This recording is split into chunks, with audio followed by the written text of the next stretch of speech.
The King's policy was that nonviolence would achieve the gains for black people in the United States. His major assumption was that if you are nonviolent, if you suffer, your opponent will see your suffering and will be moved to change his heart. That's very good. He only made one fallacious assumption. In order for nonviolence to work, your opponent must have a conscience. The United States has none. America talks a lot about fear, but we seldom ask, whose fear is it that America cares about? We don't ask because we'd quickly discern that it's not that of those who should be most afraid, those who this country beats down and discards. It's obviously not that of those who have nowhere to lay their heads at night, who are treated as subhuman, whose government rather give them a prison cell than a home. No matter how many knots white America twists itself into, pretending that there is something to debate, that the lives of black people are intellectual exercises at best, and jokes at worst, I will not bend or break my back to join them, when the plain fact is this. On May 1st, 2023, on a subway train just a borough away from me, Daniel Penny, a white man, choked Jordan Neely, a black man, to death. While passengers looked, some recorded, some helped. Daniel Penny grabbed Jordan Neely from the back, choked him for 15 minutes, and he didn't let go even as Jordan defecated on himself. And once he was sure the life had left Jordan's body, he spoke to NYPD and he went home. He went home. In a city where I have represented hundreds and hundreds of people, all impoverished, many homeless, many of whom were arrested and criminally charged for just entering the subway station when they couldn't afford the $2.75 fare. In that same city, on those same subways, Daniel Penny could kill someone for everyone to see and go home. Something Jordan Neely didn't even have, which is why he was on the subway in the first place, screaming out for food and water, and doing so in vain. Because the people his desperate pleas would fall on would sit front row to his murder, and not a soul would lift a finger to help him. And much has been said and asserted as fact regarding Jordan's mental health, how he was having a mental health crisis, how he was dangerous, how he was acting erratic, crazy, and aggressive. And there's been a significant effort made on the part of people hoping to humanize him by saying things like, the passengers' fears were valid, but he shouldn't have been killed, or we shouldn't react to mental health episodes this way. But I would like to seriously ask this. Why are you defending against a premise you need not accept? Is it mentally ill to be fed up, to be angry, to be desperate, that you do not have a bed, food to eat, water to drink, and that life has shown you time and time again that you're more likely to get it from a prison than from someone who sees you as human as they see themselves?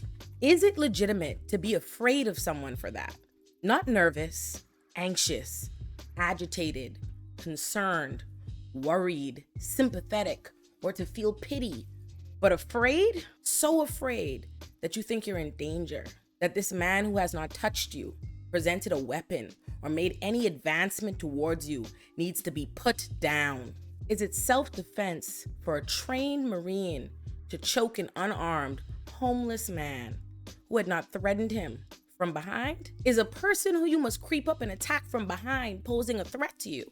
Too often, even the well-intentioned public embraces, legitimizes, and concedes to characterizations and narratives they feel they must then defend against. I encourage you to reject that practice and instead embrace reality. The reality being that there is absolutely nothing new about what happened to Jordan Neely or how America is trying to justify it. The only thing new is the news cycle.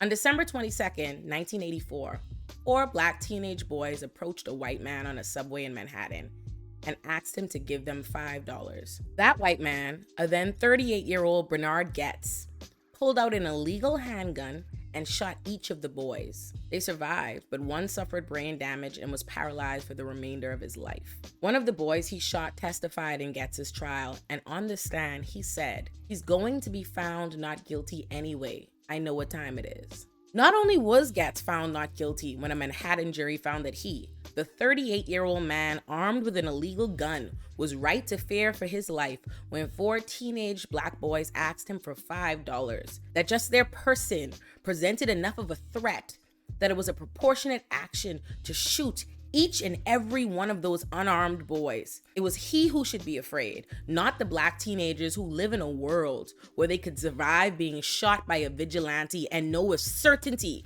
that he will not be found guilty. But they knew that. They knew that because they'd already witnessed the press do to them what the press is doing now to Jordan Neely. They made Bernie Goetz a symbol of white Americans' legitimate fear of crime in the city. Never mind the fact that the only person in the fact pattern who committed a crime was Bernie Goetz. He received so much support he would eventually feel emboldened enough to run for mayor. It's interesting how when a black person is murdered by a white man, so begins a national debate about crime that somehow never centers on the white man who committed the crime or the crime he committed. Only the hypothetical crime the black person committed in the eyes of the white people who decided to kill them, and white America who can only see them as a defendant and never the victim. It was the same time then as it was today. I want us to imagine that things do not happen in a vacuum, that one thing happens as the result of another thing. America is a country that systemically dehumanizes, abuses, and incarcerates both black and homeless people, let alone those who occupy both groups. And New York City is quite literally one of the most expensive cities to live in the world. According to the New York Times, the average rent of an apartment in Manhattan is $4,975 a month. The average rent is $3,744 in Brooklyn. To rent an apartment, you need to make 4 times the rent and pay first month's rent, last month's rent, and security deposit. 1/3 of renters spend more than 50% of their income on rent in New York City. That's why there are more than 80,000 homeless people, and 1 in every 106 New Yorkers are homeless. Yet, they're treated as a mysterious plague on this city, rather than the result of a city that preys on us all. When Eric Adams took office in January of 2022, he initiated what could only be described as a war on the homeless. He added 1,000 more cops to the New York City subways to remove homeless New Yorkers and force them back onto the street. Once successfully forced back onto the streets, he then began tearing down the encampments they live in all over the city, throwing them out with all their belongings with absolutely no regard to placing them in housing, and even proposing a $615 million budget cut to the Department of Homeless Services, and even arresting both homeless people and advocates. I want us to imagine that the reality I just described and what happened to Jordan Neely are related, that one thing can cause another thing, that abandoning, vilifying, and criminalizing homeless people leaves room for others to do the same, and for an entire city and press to justify it. If you can imagine that, it shouldn't come as a surprise that in response to the murder of Jordan Neely, Governor Kathy Hochul said, quote, "People who are homeless in our subways, many of them in the throes of mental health episodes." And that's what I believe were some of the factors involved here.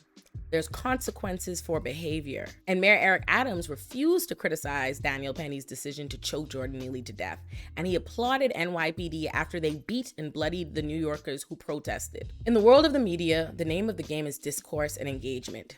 If something is news, they want as many people as possible talking about it, debating it. So facts are dismissed in favor of a million hypotheticals, devil's advocates, straw man arguments, anything to keep people pretending there is something of value in their opinion in a situation where there are facts. As a commentator, that formula is a particularly distressing one for me when a black person is killed by a police officer, a racist, or some other bigot, because I am asked to pretend that we haven't seen the event or America's heartless response to it before. But we have. Not only did Daniel Penny get to go home, he went to his bed, knowing that not only had he killed a man, but that the press would protect his name, the killer's name, while enthusiastically releasing the unrelated rap sheet of the victim and opening the town square to debate whether he deserved to die and discuss white fear. And I could launch into an explanation of why Jordan Neely's rap sheet is not proof of criminality, nor his deservingness to die, and rather a reflection of the way he's been criminalized and failed repeatedly. But I won't, because no matter how much America pretends he is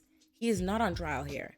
He is dead. There is no great big why, special circumstance, or unturned stone that justifies why Jordan Neely was killed, or why white America insists on pretending there is. America is a racist country with racist leaders, institutions, and media. Jordan Neely is dead because a white man wanted to kill a black man, and that white man is free because white America is glad he did it. That's the truth. I know what time it is, and so too do all of you. actually want to encourage sloths to sue Jesus because they're just about down bad in every way. They're anatomically stuck with a smile on their face no matter if they're stressed, anxious, going through it. And then they're always going through it because not only are they stuck in the trees being slow as shit, but when they do come down from the trees, they struggle on the ground because they're structurally unsound and their legs are too weak for them to stand up on all fours.